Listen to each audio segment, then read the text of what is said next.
И коста хора, аз съм Magic Gaming и днешното видео няма да играем нито игра, нито никой, а днеска ще ви покажа как да си изтеглите готин тапет, като ето този.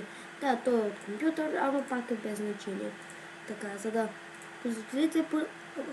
ако искате да го направите, първо отидете и напишете моето име е Magic Gaming 777 на търсачката, като е така с главни букви.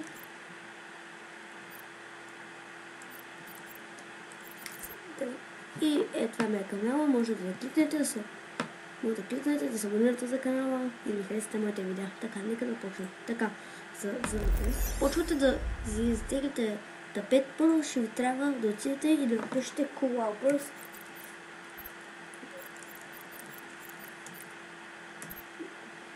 Аз го написах така, точно се разни. И ето ви вашите за PC или за телефон или за таблет. Отивате на изображение и търсите вашето изображение, както и да е. Аз ще използвам някой си, например. Ще използвам ще използвам ще използвам нещо подобно като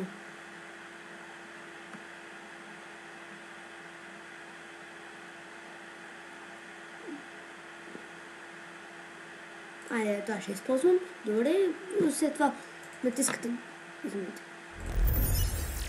отивате на десен бутон на клик, мишката отивате на напиши изложението като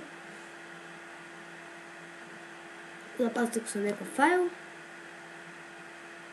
и запазите го на файл, запиши и обектът е записан. Така, можете сега да отидете на вашия десктоп, да кликнете 10 бутона на мишката, персонализиране и ще се появи това.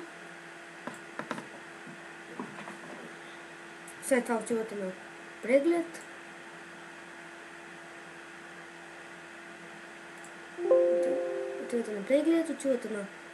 Отивате си на вашата папка. Кликвате това, където пише.